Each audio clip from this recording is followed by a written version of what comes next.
Hello and welcome back to my channel. I've not been around lately because I've been in the hospital and several different things have been going on in my life, but I have been keeping up with all of you that I love to watch on YouTube. I've been seeing a lot of videos on Section 8 and food stamps, okay? So I thought I would just give my thoughts, just a real quick little video here on my thoughts on it. Um, I agree with people that say it's not supposed to be a lifestyle, and that 2 years is plenty of time to get yourself together and get a job.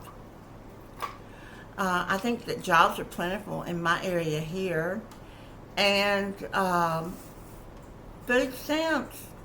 I've never seen food stamps in the amounts that some of these people were getting. I've never had food stamps. I've been a single parent, before, and I've seen buggies full of stuff in front of me. To my meager little, buggy, but I've never qualified for anything like that. But I believe in helping people when they need it, and everything. But my thoughts, as I let it go a little bit deeper on this Section 8 and food stamps, I believe what we're seeing here is not just getting people back to work, but I believe that we are seeing the massive cutoffs because of the migrant crisis, where they came in and they took advantage of Section 8, where they got it over American citizens who have been sitting on a voucher or on a waiting list for a voucher and food stamps. They were given cash and everything before the hurting Americans were given anything. So now I believe what they're doing is they are going out and they're finding where the theft or the fraud is. And I believe that they're having to do this because of the migrants. I believe it starts right there. And it's going to trigger all the way down. They're going to have to look at everything. They were given Medicaid. They were given all this stuff because they started bringing them in during the last administration for the hopes of a vote. But that didn't work out too well, did it? And it didn't work out too well. It's not working out too well right now either, is it? So a lot of people think that it's not Christian.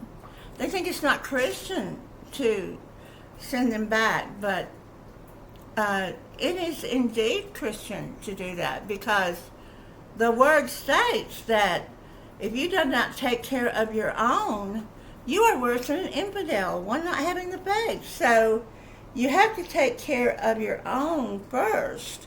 Okay, so the thing of it is, we have let our own go without to give to someone who is clearly a criminal, because it is criminal to go over the border.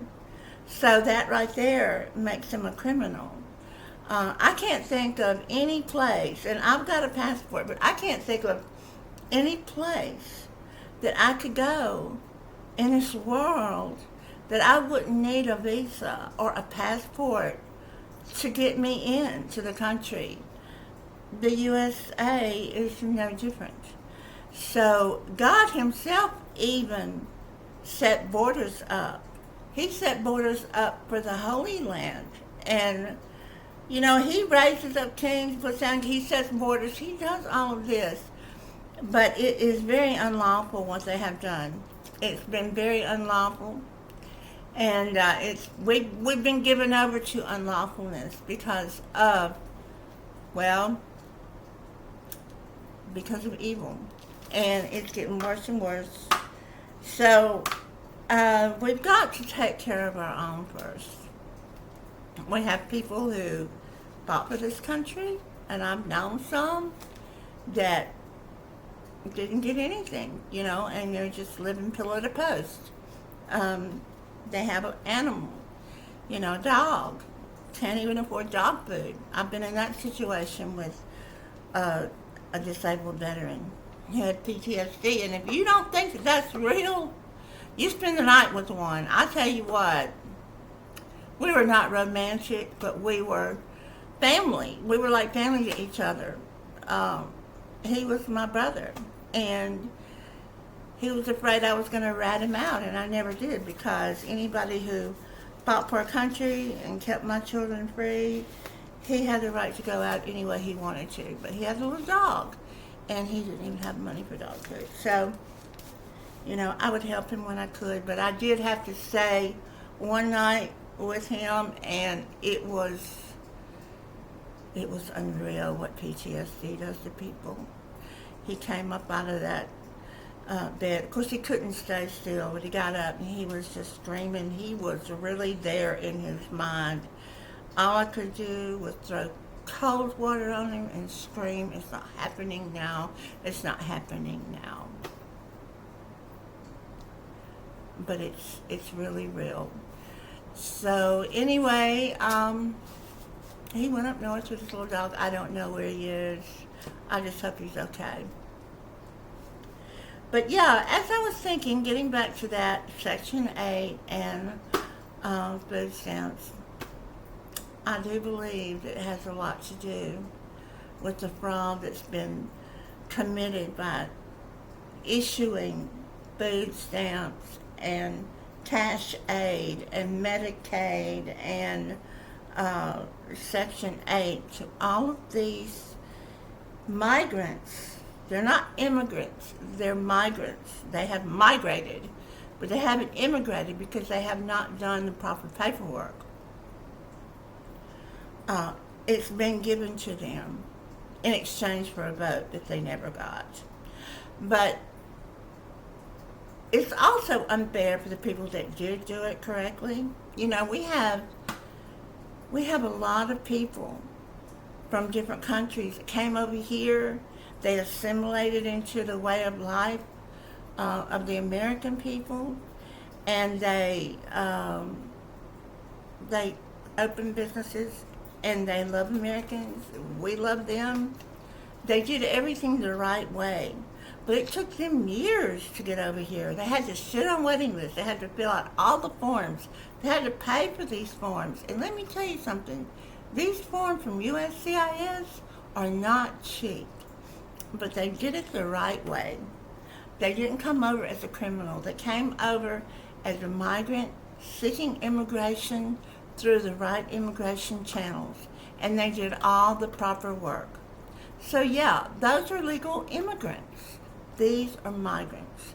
Now, I don't know who sold them the lie. You can speculate all you want to on who did, but they came over in droves during the last administration, and I'm not getting political, but I'm just saying, I'm not the sharpest knife in the drawer, but I just want to tell you guys, as I was watching these and thinking of it, and even getting up from watching these Section 8 food stamp videos about how things were going to be cracked down on, my mind was processing it, and that's what I came up with.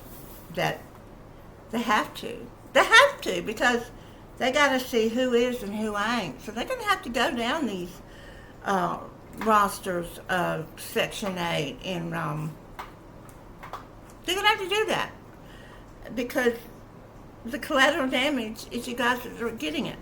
But now there's a lot of you guys that are getting it that you know you shouldn't be getting it. You know that you have done it illegally.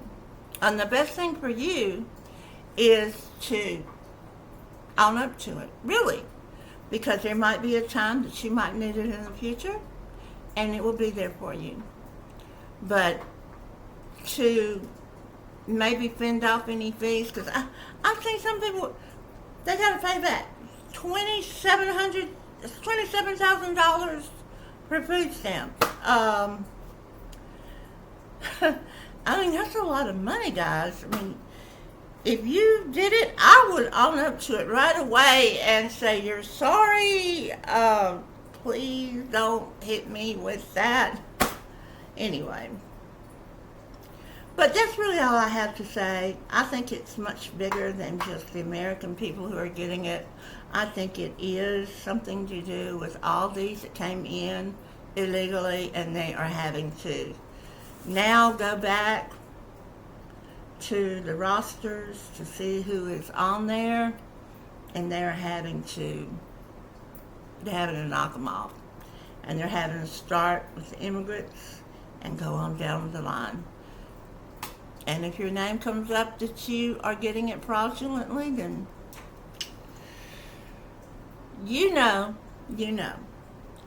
But you have a chance right now to change that. So go do it. Get out of there before you get any prosecution. That would be my advice to you. Anyway, think positive and be blessed. I'll see you when I see you.